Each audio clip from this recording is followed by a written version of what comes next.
Olá pessoal, sejam bem-vindos ao Evangelho para você. Este é o segundo vídeo da série intitulada Os Fundamentos da Fé Cristã, ou Teologia Sistemática. E antes de mais nada, eu convido você a ir aqui embaixo do vídeo, e se você não for inscrito ainda, convido a se inscrever no canal e dar aquele like e compartilhar com aqueles que você acha que tem interesse no Evangelho. Eu queria começar esse vídeo 2 falando sobre o tema objeções e respostas à teologia sistemática. Mas antes de explicar para vocês melhor sobre esse tema, eu gostaria de começar lendo um trecho das Sagradas Escrituras e fazendo a citação de um teólogo americano. Primeiro vamos à leitura de uma passagem ou duas da Sagrada Escritura. Eu vou ler no Antigo Testamento, o livro de Oséias, capítulo 4, versículo de número 6, que diz exatamente o seguinte: o meu povo é destruído por falta de conhecimento. Eu estou lendo aqui na versão mais atualizada da Nova Versão Internacional, a NVI 23. E aqui, evidentemente, o Senhor fala pela boca do seu profeta que o povo está sendo destruído. E a razão que ele indica aqui é por falta de conhecimento.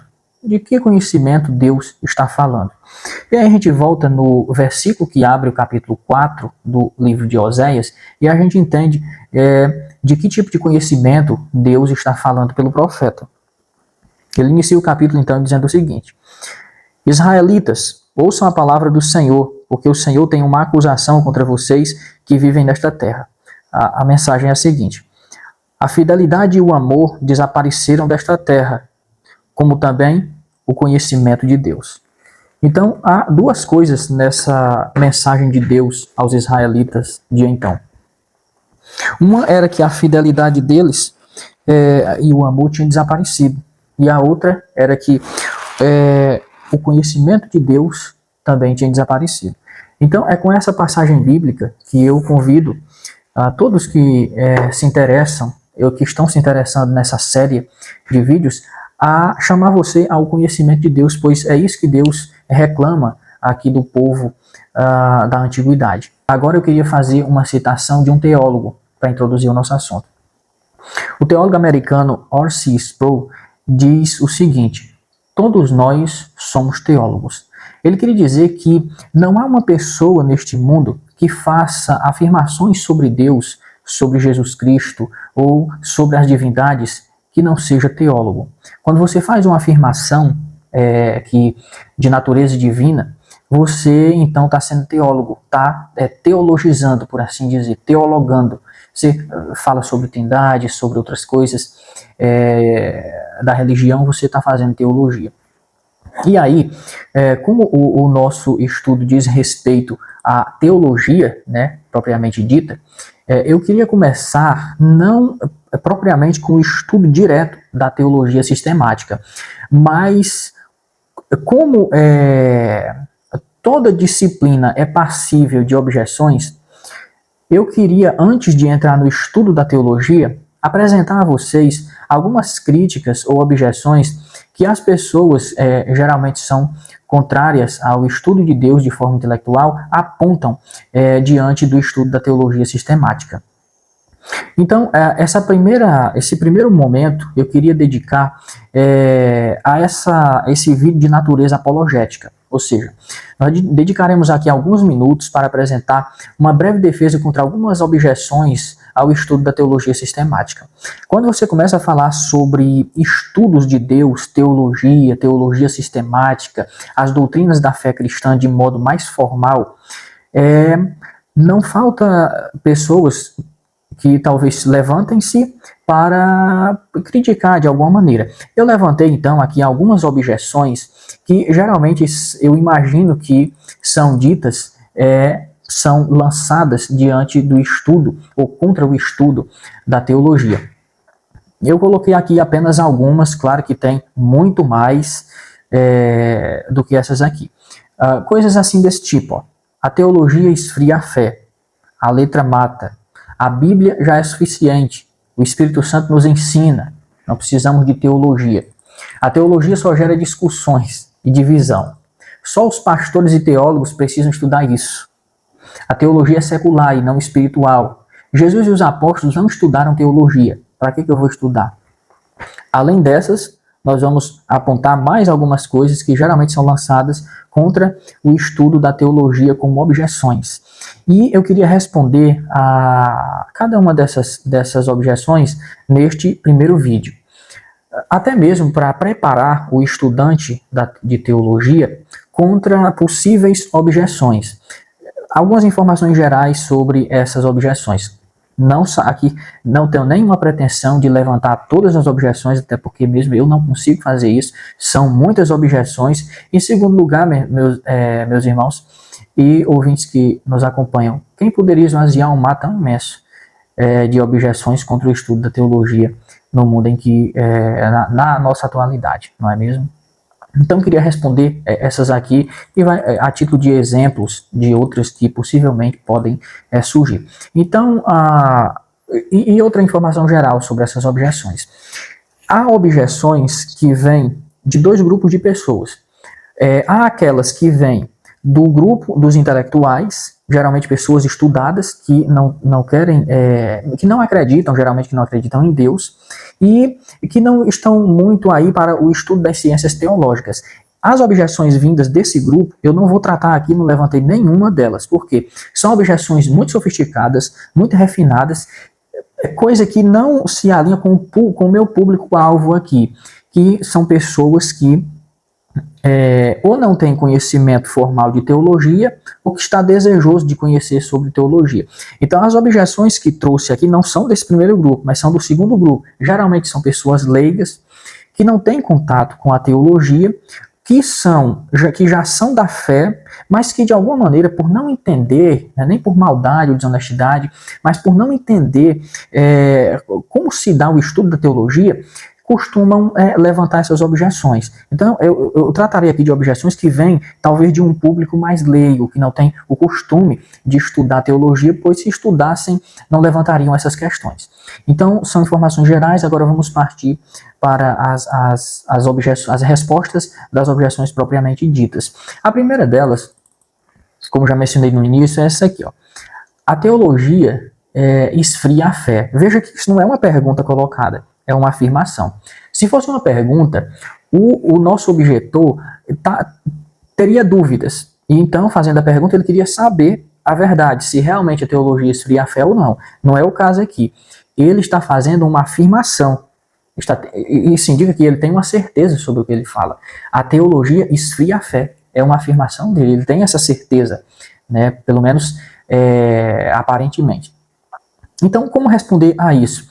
Então, eu preparei algumas coisas aqui para a gente poder conversar sobre essa primeira objeção de que a teologia ela esfria a fé. Então, geralmente essa crítica ela se baseia na ideia de que o conhecimento intelectual sobre Deus ele pode substituir a experiência pessoal com ele. Essa é uma questão. Agora, essa visão ela simplifica a relação entre fé e conhecimento. É como se não existisse nenhuma relação entre a nossa fé em Deus e o conhecimento dessa fé.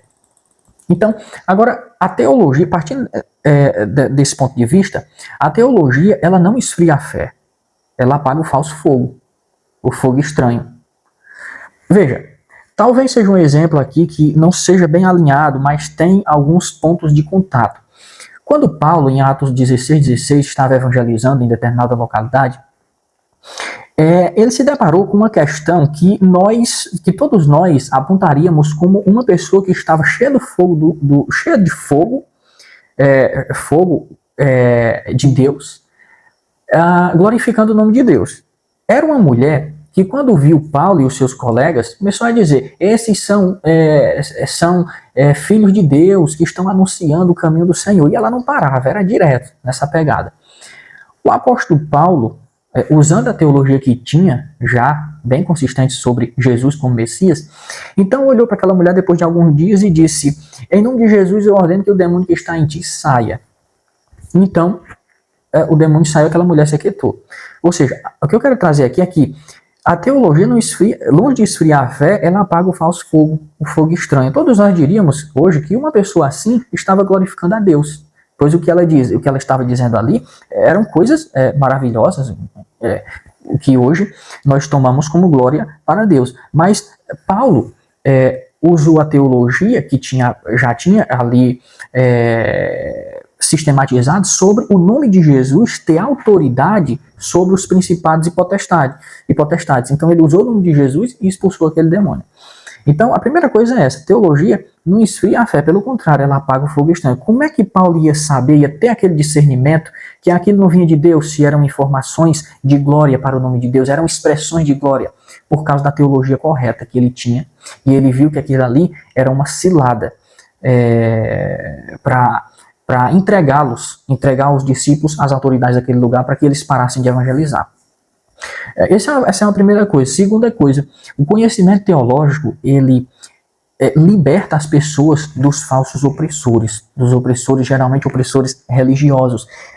Essa é a grande questão. Às vezes, religiosos que são opressores, eles não querem que o seu rebanho tenha contato com a teologia, porque se eles tiverem contato com a teologia, vão se libertar das mãos dos seus opressores. Eu queria colocar duas questões aqui: Jesus e o sábado e Jesus e os pães sagrados que ficavam no templo. Os religiosos, por interpretarem mal a lei, por usarem uma interpretação sem teologia verdadeira, estavam no tempo de Jesus fazendo que o sábado fosse uma opressão para o povo, fosse um peso. Só que a teologia de Jesus dizia que o sábado foi feito para o homem, para o descanso do homem, e não o contrário. O sábado foi feito para benefício do homem, e não o homem para benefício do sábado. Só entende essas questões quem estuda, quem examina os textos do Novo Testamento para compreender. As autoridades do tempo de Jesus, eles não compreendiam essas questões, mas Jesus, pelo uso do discernimento, do estudo, Jesus era um grande intérprete da lei, chegou a essas conclusões. Outra questão é a de Jesus e os pães. Em determinada situação, os discípulos de Jesus estavam por ali, tomaram algumas espigas que ou era no sábado, ou não era lícito fazer. E Jesus lança a mão do que aconteceu com Davi, quando estava sendo perseguido. Né? Davi tomou os pães sagrados, o que não era lícito ele fazer, e comeu, porque o maior valor é a preservação da vida. Todas as regras que Deus nos dá é para a preservação da vida. Quando nós invertemos as coisas, nós destruímos a vida em prol das regras, é aí que nós já estamos sem teologia, sem o conhecimento de Deus. Então, outra coisa, Deus usa a teologia para defender os cristãos contra o diabo. Essa aqui é outra questão importante. Veja o que Paulo nos ensina em Efésios 4,14. Efésios 4,14, o apóstolo Paulo nos diz ali que nós devemos ter cuidado para a gente não ser levado por todo o vento de doutrina. Agora, a teologia sólida ajuda a reconhecer essas doutrinas enganadoras. A pessoa que não tem uma teologia, um bom conhecimento de Deus, ela vai acreditar em tudo quanto é doutrina. Todo tipo de engano, ela vai achar que é algo de Deus. Porque ela não tem ali a capacidade para discernir, porque lhe falta, como disse Oséias, o conhecimento de Deus, e por isso o povo é destruído. Então Paulo exorta, tenham cuidado para que vocês não sejam levados por todo o vento de doutrina. Como não, Paulo? Estudando, tendo conhecimento de Deus, que é o significado da palavra teologia. E finalmente, ainda sobre a primeira objeção, a história da igreja refuta essa objeção de que a teologia esfria a fé. Vejam, as grandes causas da igreja foram frequentemente lideradas por teólogos, como Paulo, Agostinho de Hipona, Lutero, Calvino, Jonathan Edwards e outros, e muitos outros.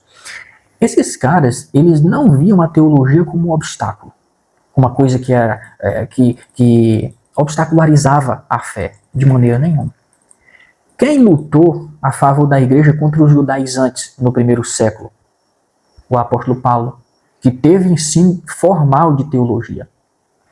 Quem defendeu a igreja da heresia pelagiana no quarto século? Agostinho de Hipona, um grande teólogo e filósofo.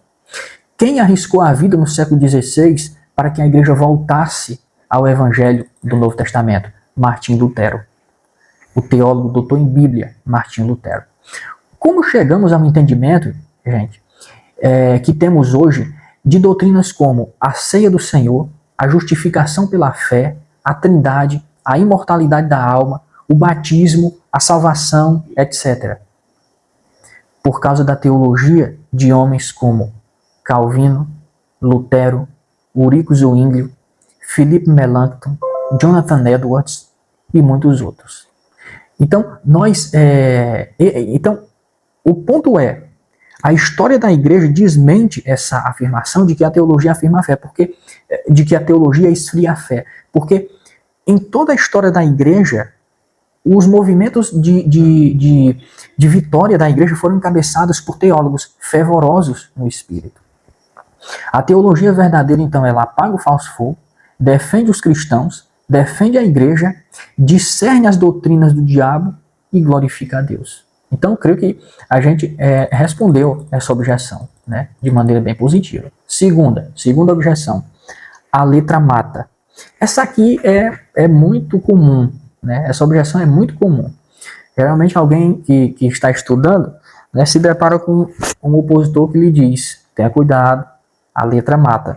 Mas o que a pessoa está querendo dizer com isso é que o estudo teológico, o estudo, a leitura, talvez até, mata. Mas vamos ver o que significa isso. A letra mata é uma citação de 2 Coríntios 3,6. A citação completa é a seguinte: porque a letra mata, mas o espírito vivifica. É a última parte do versículo 6 de 2 Coríntios 3. Então, os opositores usam essa passagem para dizer que há uma oposição entre estudo e espiritualidade. Mas não, aqui eu digo para vocês, não passou coisa tão longe da cabeça do apóstolo Paulo como essa aqui. Talvez se o apóstolo Paulo ouvisse alguém dizer isso, talvez ele condenava essa pessoa por heresia. É só brincadeira. Eu sei que o apóstolo Paulo, o homem mais manso da face da terra, não iria fazer isso, mas ele dava uma bronca boa. Porque não era isso que ele queria dizer. Então vamos ver o que significa essa passagem. Toda a tese do apóstolo Paulo ali, em 2 Coríntios 3,6, é um contraste entre a antiga aliança e a nova aliança em Cristo. A letra mata. A lei sem Cristo condena, mata. Então, o contexto nos diz ali que a letra ali refere-se à lei mosaica. É só ler 2 Coríntios 3,7, e isso fica bem claro. Então, a letra não são... O apóstolo Paulo, quando disse letra mata, ele não estava se referindo à leitura, ao estudo, de maneira nenhuma. Ele não estava nem pensando nisso. Ele estava dizendo que a letra, ou seja, a lei mosaica, mata. Agora, por que a lei mata? A lei mata. Ora, a lei, ela revela o pecado, certo? Quando você tem contato com a lei, você tem contato com aquilo que revela o seu pecado. Por isso a lei mata, porque ela revela o pecado, mas ela não tem poder para salvar. É Romanos 7,10. A lei funciona como se fosse um exame. O exame não mata, é só uma comparação um pouco tosca. O raio-x, ele mostra o problema no osso, mas nada ele pode fazer para tratar. A lei é assim. A lei, ela revela o problema, mas ela só vai até aí. Depois disso, ela condena, ou seja, ela mata. Por isso a lei mata. Quando você se depara com a lei e você não é levado a pensar que você é um transgressor dela, é porque você ainda não caiu em si, não olhou para o seu coração. Quando qualquer pessoa fica diante dos mandamentos da lei mosaica, você sabe que você está condenado à morte, porque você quebrou aquela lei. Sem o Espírito, a lei apenas mostra nossa incapacidade de obedecer perfeitamente, levando então à condenação. É Romanos 6,23. O salário do pecado é a morte. A recompensa do pecado é a morte. E Tiago 2,10 o que diz?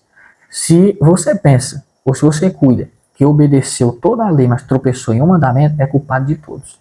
Então, A lei, nesse sentido, mata. Porque ao descobrir, tendo contato com a lei, que você é pecador, você está sob juízo, sob condenação.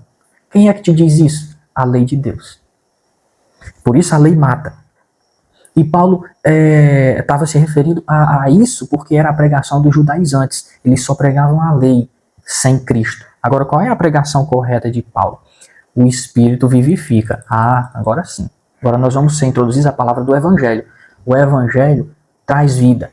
Na pregação da nova aliança, por outro lado, a lei encontra sua perfeição em Cristo.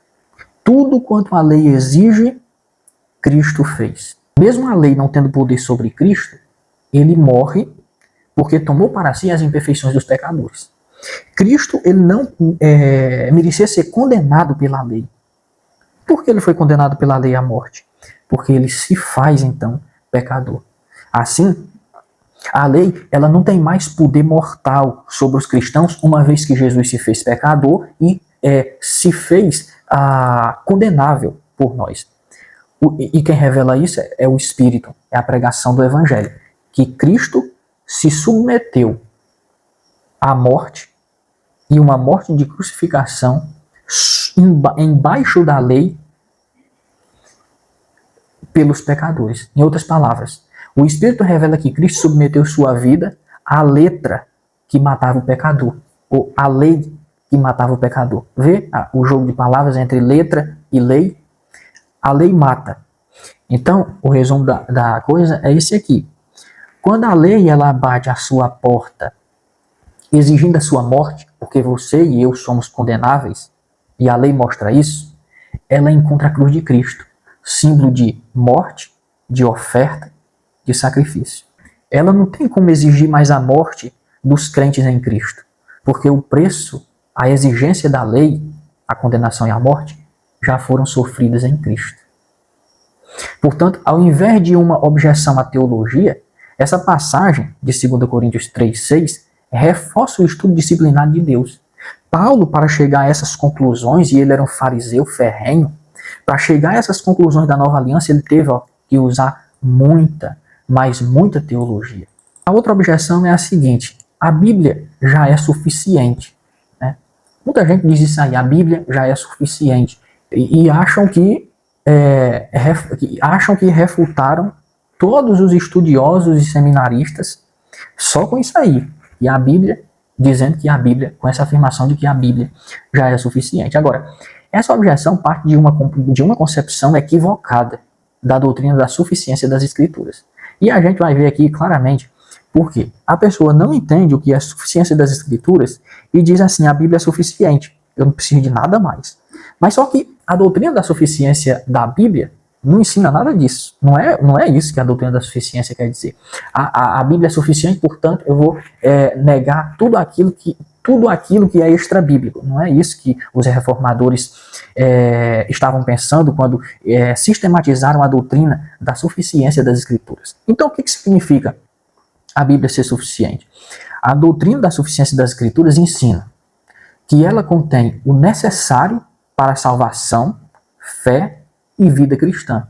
Ensina também que não precisamos de novas revelações. Isso não é negando a teologia. As revelações, nós iremos explicar em vídeos subsequentes. São novas revelações de pessoas que dizem estar tomadas pelo Espírito. A Bíblia é suficiente, nós não precisamos disso. Porém, essas coisas, que a Bíblia contém o necessário para a salvação, fé e vida, e que nós não precisamos de novas revelações, isso não obsta o estudo da teologia, de maneira nenhuma. Segunda coisa, a própria Bíblia, ela incentiva a algumas coisas. A crescer no conhecimento, Oséias 4:6, nós já lemos no início, Colossenses 1:9 e 10. A própria Bíblia ensina a manejar bem a palavra da verdade. É o que Paulo nos diz em 2 Timóteo 2:15. Se a leitura superficial fosse suficiente, Deus não teria dado mestres à igreja. O que nos ensina Paulo, em Efésios 4:11 e 12, é que Deus deu mestres à igreja. Os próprios escritores bíblicos fizeram teologia. Vocês sabiam dessa? Os escritores bíblicos, eles tiveram que fazer uma releitura do Antigo Testamento, tendo Jesus como aquele que se encaixava nas profecias. Isso exigiu muita teologia, mas muita teologia mesmo. Um exercício hermenêutico e teológico que os escritores bíblicos fizeram. Paulo, por exemplo, apresenta em Romanos uma teologia, meus irmãos, detalhada de Jesus como cumprimento do Antigo Testamento, uma teologia do pecado, teologia da justificação pela fé e uma teologia da salvação, também chamada soteriologia, da palavra sozo, grega, salvação. Esse é um ponto. Outro ponto. Todo cristão, ele já faz teologia, consciente ou não. Quando fala algo sobre Deus, pecado, salvação, igreja, ele está fazendo teologia.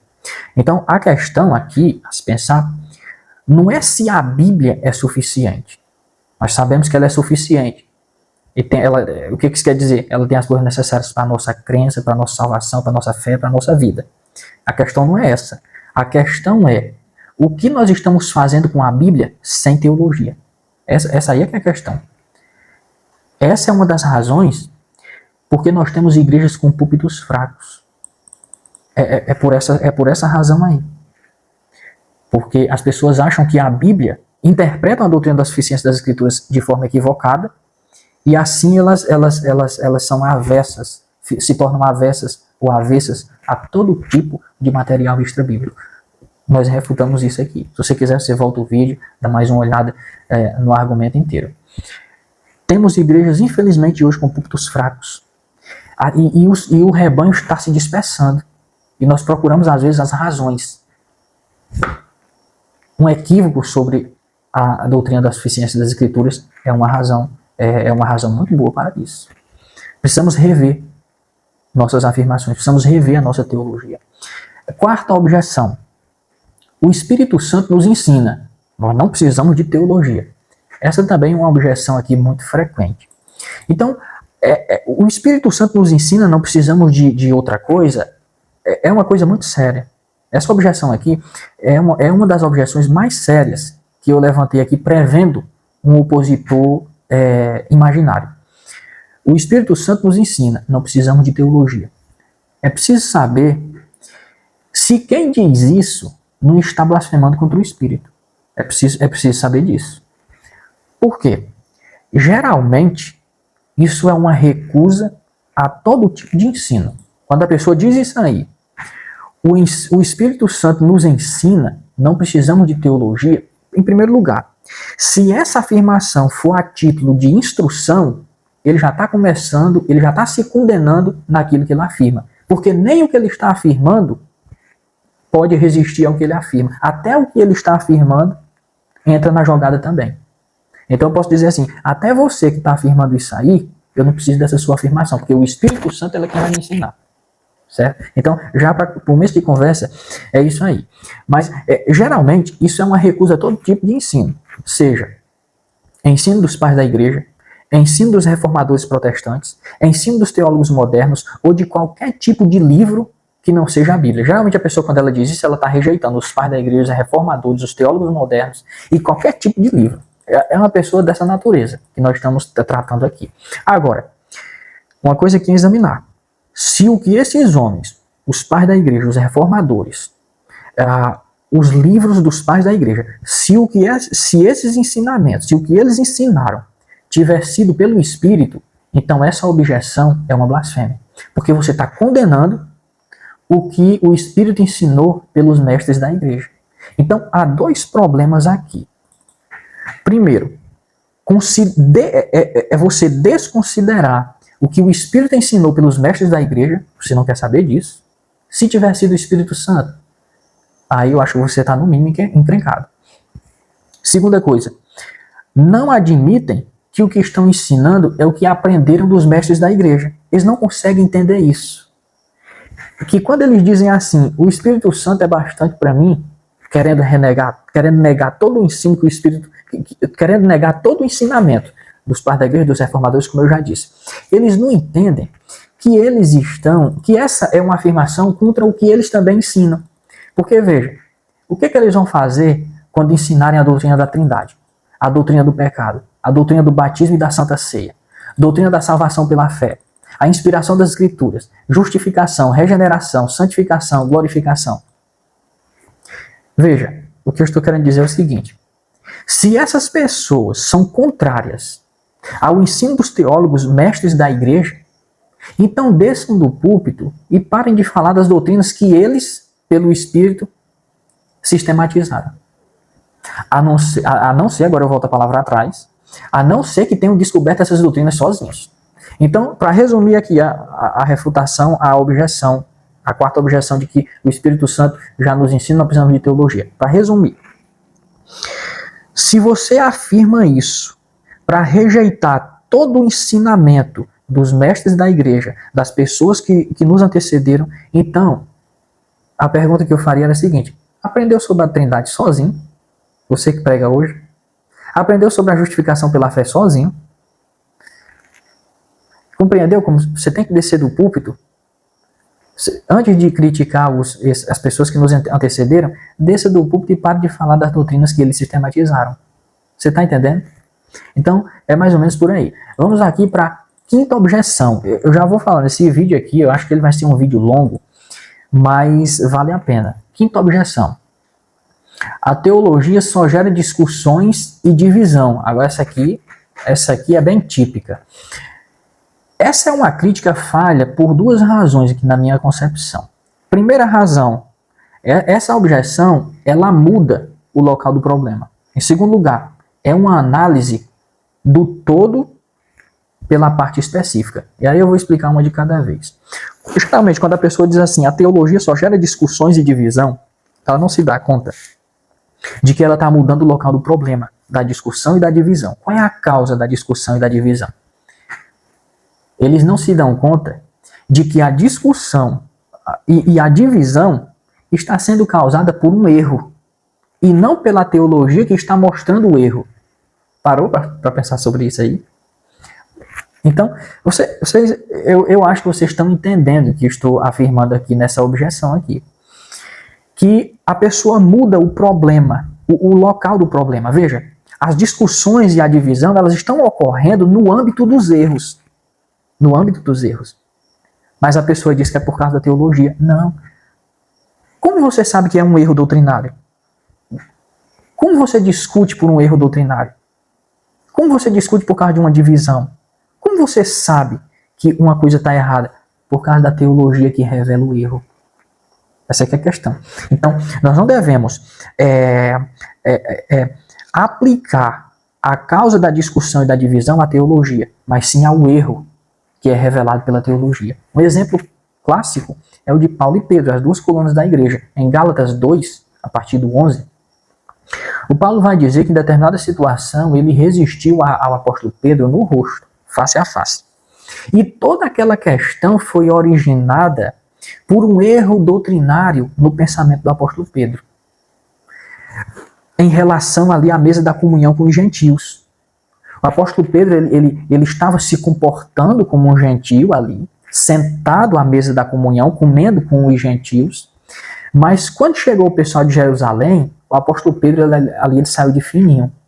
Ao ver tal situação, e que Pedro tinha influenciado homens como Barnabé, então Paulo teve que falar ali algumas coisas.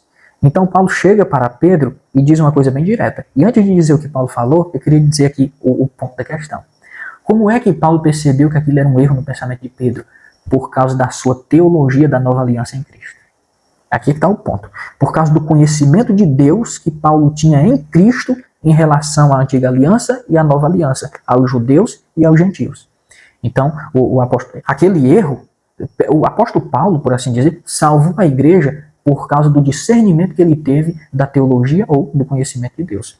Então, o Paulo diz a Pedro o seguinte: Pedro, como você se comporta como gentio e exige, como você, sendo judeu, Pedro, se comporta como gentio e exige do gentio que ele seja judeu. Você não pode fazer isso. De maneira nenhuma. Você está errado. Isso é um erro no seu pensamento. Como foi que Paulo chegou a essa conclusão? Por causa da sua teologia sadia. Paulo era uma potência, tinha uma potência mental. Então ele disse ali a Pedro: Pedro, como sendo tu judeu, vive como gentio, como é que tu quer exigir dos gentios que sejam judeus? Isso aí está errado, Pedro. E a igreja ficou ao lado de Paulo, porque a sua teologia era uma teologia sadia, uma teologia correta. Então nós começamos a compreender que ali a discussão que houve entre Pedro e Paulo e a divisão que ia acontecendo não estava sendo causada por causa de teologia ou de conhecimento de Deus, mas pela falta dele, por um erro. E Paulo corrigiu, através do conhecimento de Deus, o conhecimento teológico. Agora, essa objeção aqui, ela tem um segundo aspecto. Quando a pessoa diz assim, a teologia só gera discussão e divisão, tem uma segunda coisa aqui. Essa é uma análise do todo pela parte específica. Então, eles consideram o todo a partir de fatos pontuais. Ou seja, porque a teologia, ao apontar os erros religiosos, como fez Paulo em relação a Pedro, causa algum tipo de atrito, eles pensam que ela é prejudicial e causa erro. Deu para imaginar? Vou repetir. Porque a teologia, ao apontar os erros religiosos, assim como fez Paulo em relação a Pedro, causa algum tipo de atrito, eles pensam que ela é prejudicial e causa erro. Porém, ao se analisar os fatos, percebe-se que a teologia, que na realidade é a teologia que está protegendo a igreja das heresias. Então aí você começa a compreender. Sexta objeção, só faltam mais duas, além dessa. Outra coisa que dizem, só os pastores e teólogos precisam estudar teologia. Então, algumas coisas a considerar disso aqui. A doutrina do sacerdócio universal dos crentes, estabelecida por Martim Lutero, refuta essa objeção aqui, de que só os pastores e teólogos precisam estudar teologia. Para Lutero, ao analisar 1 Pedro 2,9, ele chegou à conclusão que todo crente é um sacerdote. É a doutrina do sacerdócio universal dos crentes. Neste sentido, a teologia não é só para líder, não é só para pastor, é como disse o teólogo R.C. Sproul. Todos nós somos teólogos. A teologia é para todos. A teologia é para você. Não se deixe levar por essas coisas, não. De que a teologia é só para pastores e teólogos. Não, negativo. Para Lutero, todo cristão é um sacerdote. E ele deve ter acesso ao mesmo conhecimento que o pastor, o teólogo tem. Segunda coisa, todos os cristãos são chamados a conhecer a Deus. Isso quem diz é Jesus, em João 17,3. Terceira coisa, todo cristão é chamado a ensinar e defender sua fé. 1 Pedro 3,15, ele nos exorta a dar a explicação da esperança que há em nós. Todo cristão é chamado a ensinar a sua fé e defender a sua fé. Como ele se prepara para isso? Na teologia. Conclusão. A correta compreensão das doutrinas cristãs influencia nossa ética, nossos relacionamentos e decisões diárias. A teologia é para todos. Ela influencia, repito, a nossa ética, o nosso conjunto de valores morais, nossos relacionamentos, nossas decisões diárias e sobre qualquer aspecto da vida. Penúltima objeção, e essa é bem rápida. A teologia é secular e não espiritual. Em outras palavras, a teologia, a pessoa que objeta assim, ela está dizendo assim, para que tu vai estudar teologia? Tu é crente. A teologia é mundana, não é espiritual não. Agora, essa objeção aqui, ela é ilógica. Por quê? Você talvez tenha se perguntado por que eu não iniciei o vídeo 2 definindo teologia. É porque eu queria chegar nessa objeção aqui que iria me dar a oportunidade de definir a palavra teologia. A teologia é uma palavra composta por dois vocábulos gregos, theos e logia. Theos, em grego, é Deus. Logia é estudo. Daí vem biologia, o estudo da vida. E muitas outras palavras que têm esse sufixo logia ou logia. Então, teologia, theo, Deus, logia é o estudo de Deus. Por que essa objeção que diz a teologia é mundana e não espiritual, a teologia não é espiritual, por que ela é ilógica? Porque se a teologia é o estudo de Deus, quem é Deus se não Espírito? Então, você parou para pensar o que você está dizendo quando você afirma que a teologia não é espiritual? Isso é totalmente ilógico, porque é o estudo do Espírito, o estudo de Deus. Então, a própria etimologia da palavra refuta essa objeção de que a teologia não é espiritual. ela é espiritual sim, é o estudo de Deus, e Deus é espírito. Oitava e última objeção, para irmos para as considerações finais. Jesus e os apóstolos, eles dizem, não estudaram teologia. Como responder a isso? Né? Então, eu comecei dizendo assim, como responder uma pessoa que diz que eu não preciso estudar teologia, porque nem Jesus, nem os apóstolos estudaram teologia? Então, eu começo respondendo assim, ó, você não é Jesus, você não é os apóstolos, você não é um apóstolo, a não ser que você seja. Por quê? Jesus conhecia profundamente as Escrituras. Será que você conhece as Escrituras a nível Jesus? A nível de Jesus? Os apóstolos foram ensinados diretamente por Jesus. Você foi ensinado diretamente por Jesus? O apóstolo Paulo estudou teologia formalmente e por gente do primeiro século. Agora, respondendo aqui a objeção, a não ser que você preencha esses requisitos, que eu já disse, a não ser que você seja Jesus, que você seja um apóstolo e que você tenha recebido ensinamento diretamente do Senhor, a não ser, exceto isso, meu amigo, você precisa estudar teologia. Tá certo? Então, a gente finaliza as objeções aqui. Conclusão. Por todos os fatos e respostas que a gente deu às várias objeções, nós chegamos então à seguinte conclusão. Que a teologia, ela nos traz muitos benefícios. Coisas, por exemplo, a teologia nos traz o conhecimento de Deus, traz fundamentação doutrinária para os crentes, traz crescimento espiritual, reforça a questão da apologética, capacita um cristão a defender sua fé, traz capacidade pelo Espírito para a proclamação do Evangelho. A teologia traz unidade à igreja. A teologia nos ensina uma adoração mais rica, mais íntima, mais saborosa. E a teologia prepara para o ministério. Então, eu quis fazer a conclusão com os benefícios que a teologia nos traz. Então, eu espero que as objeções tenham sido respondidas e que você que está acompanhando os vídeos sobre os fundamentos da fé cristã esteja preparado para refutar algumas dessas objeções quando objetarem contra você. Deus te abençoe. Até o próximo vídeo. Acompanhe a sequência. Não esqueça de se inscrever no canal. Se esse conteúdo está te fazendo bem, está te preparando, se inscreve no canal, compartilhe o vídeo, dá o like lá, o gostei, porque isso faz com que o YouTube ele valorize, né, o nosso trabalho.